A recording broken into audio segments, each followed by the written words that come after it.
Good morning everyone. Welcome to Pioneer Convent School. 12th standard psychology. We are going to start new chapter 5, that is therapeutic approaches. Therapeutic approaches means the ways to give therapies to the persons having psychological disorders. And psychological disorders we have studied in the last chapter, like anxiety disorder, depression, bipolar moods, eating disorder, substance induced disorder. हमने बहुत सारे disorder study किए थे last chapter में. अब अगर किसी person में कोई डिसऑर्डर है तो उसे ठीक करने के लिए जो थेरेपीज़ दी जाएंगी, उसके बिहेवियर को करेक्ट करने के लिए और ऑन द ट्रैक लाने के लिए, उनको हम कहते हैं therapeutic approaches. Now therapeutic approaches are corrective and helping in nature. इनको करेक्टिव और हेल्पिंग क्यों कहा जाता है? बिकॉज जो भी डिसऑर्डर है, पेशेंट में जो भी प्रॉब्लम है, उसको करेक्ट किया जाता है इन थेरेपीज़ के थ्रू, और उसको हेल्प किया जाता है उसके स्ट्रेस, पेन, कन्फ्लिक्ट और नेगेटिविटी को पॉजिटिविटी में कन्वर्ट करने के लिए, लाइफ को बेटर करने में ये थेरेपीज़ हेल्प करती हैं. इसलिए थेरेपीज़ को corrective and helping in nature माना जाता है. क्या होता है इस थेरेपी में? There is a relationship between client and therapist. Now who is client here? जो पेशेंट है, जिसमें प्रॉब्लम्स हैं, जिसमें डिसऑर्डर हैं, उसको साइकोलॉजिकल लैंग्वेज में हम पेशेंट की जगह क्लाइंट कहेंगे. थेरेपिस्ट होता है जो बहुत ही एक्सपीरियंस्ड, जिसको बहुत नॉलेज हो, ट्रेंड साइकोलॉजिस्ट या साइकियाट्रिस्ट. और यहाँ पे पर्सन का ट्रेंड होना बहुत इंपॉर्टेंट है. सिर्फ डिग्री लेने ना और उसके बाद आप एकदम से थेरेपीज देना स्टार्ट नहीं कर सकते हैं. इंटर्नशिप के थ्रू ट्रेंड थेरेपिस्ट होते हैं. Now what is the nature and process of psychotherapy?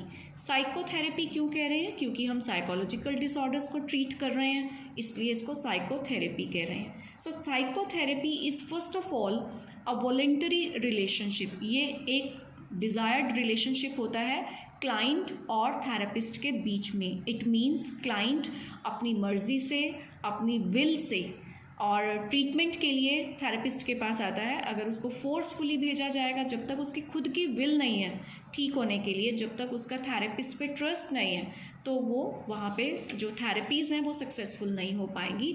So it has a voluntary relationship. Now what is the purpose of psychotherapy? Purpose is to solve the problem. किसका problem? Client का problem. कैसा problem? कोई भी problem, उसको कोई fear है, stress है, tension है, डिप्रेशन है, बाइपोलर मूड का जो भी प्रॉब्लम है, साइकोथेरेपी का पर्पस होता है उस प्रॉब्लम को सॉल्व करना. नेक्स्ट, कैसे साइकोथेरेपी सक्सेसफुल होती है, कैसे वर्क करती है? First of all, therapist tries to build a relationship of trust with the client. कि क्लाइंट के साथ एक ट्रस्ट की बिल्डिंग हो, कि जो क्लाइंट है वो थेरेपिस्ट पे ट्रस्ट कर सके कि ये पर्सन, फर्स्ट ऑफ ऑल, जो भी मैं इनको अपनी लाइफ के सीक्रेट्स बताऊंगा उसे अपने तक रखेंगे, कॉन्फिडेंशियल रखेंगे और मुझे ठीक होने में हेल्प करेंगे. नेक्स्ट पर्पस होता है changing the maladaptive behavior. Now first of all, to understand maladaptive, we need to understand the meaning of adaptive. Adaptive behaviour होता है जब हम अपनी सराउंडिंग्स के साथ, अपने आसपास के लोगों के साथ अडेप्ट करते हैं, एडजस्ट करते हैं. और जो पर्सन एडजस्ट नहीं कर पाते हैं, अडेप्ट नहीं करते हैं, उनका जो बिहेवियर होता है उसे मैलएडेप्टिव कहते हैं. और साइकोथेरेपी का पर्पस होता है, प्रोसेस होता है कि उस मैलएडेप्टिव बिहेवियर में चेंज लाया जा सके. Now we will study the characteristics of psychotherapies. Characteristics in the sense कि nature, process कैसा होना चाहिए. जो साइकोथेरेपीज़ होती है वो एक तरीके से सिस्टमेटिक एप्लीकेशन होती हैं उन प्रिंसिपल्स का जो डिफरेंट थ्योरीज के थ्रू हमने सीखा होता है. मीन्स जो थेरेपिस्ट ने, साइकोलॉजिस्ट ने जिन थ्योरीज को पढ़ा है, जिन प्रिंसिपल्स को सीखा है, वो उसको सिस्टमेटिकली अप्लाई करते हैं पेशेंट के ऊपर.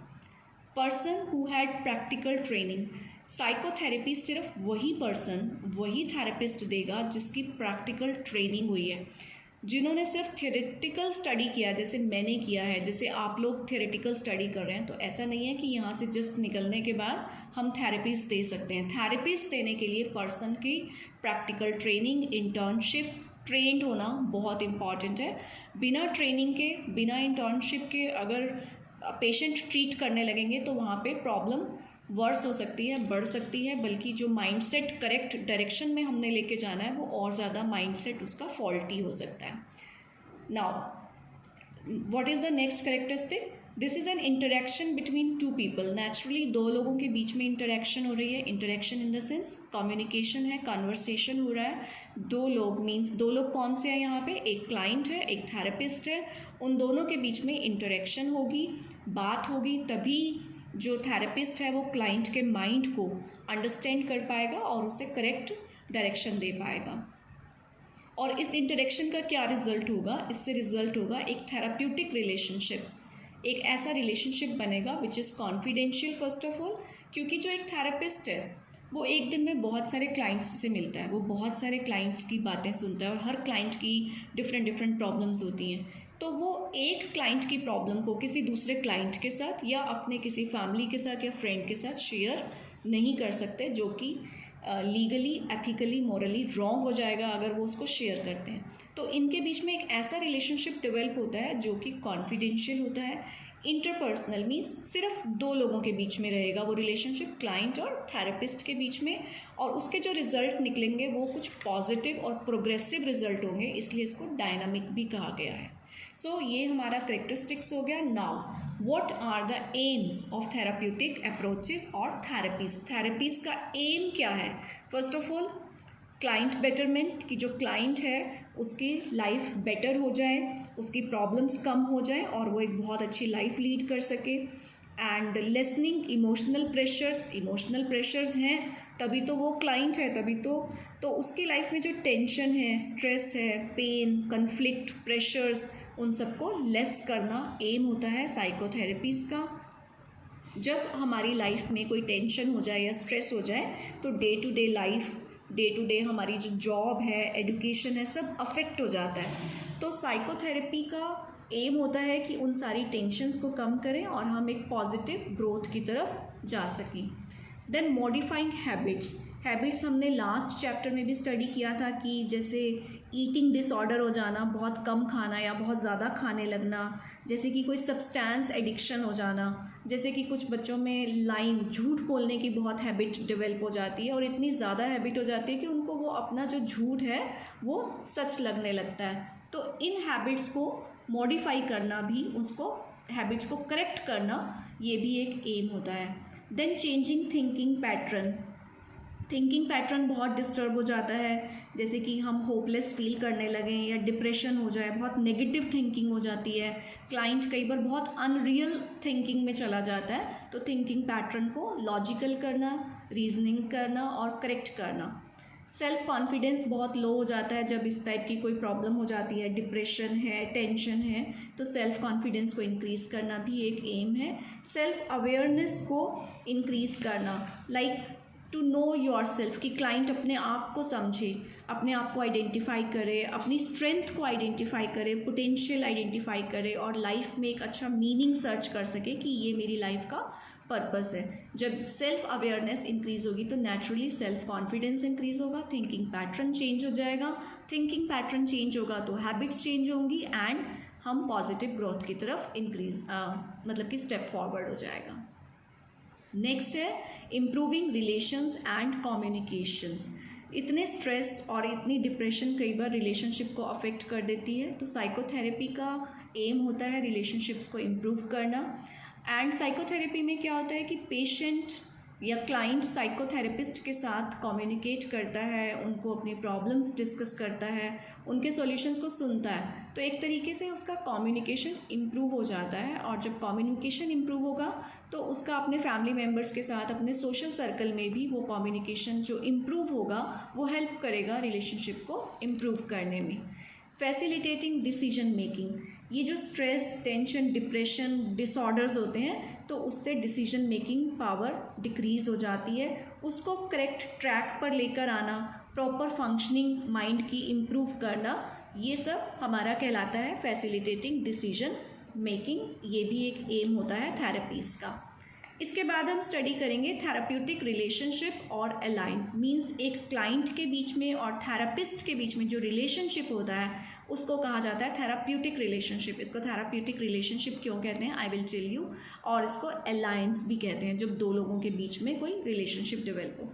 इसको थेराप्यूटिक रिलेशनशिप क्यों कहा गया, क्योंकि जो थेरापिस्ट है वो अपने क्लाइंट के साथ एक बहुत क्लोज रिलेशनशिप डेवलप नहीं कर सकता है, ठीक है, और उसके साथ एक पासिंग एक्वेंटेंस भी डेवलप नहीं कर सकता है कि बस मिले, देखा और चले गए, और कोई परमानेंट वन की बहुत ज़्यादा क्लोज रिलेशनशिप डेवलप कर लेना, फ्रेंडली हो जाना, वो भी नहीं करना है।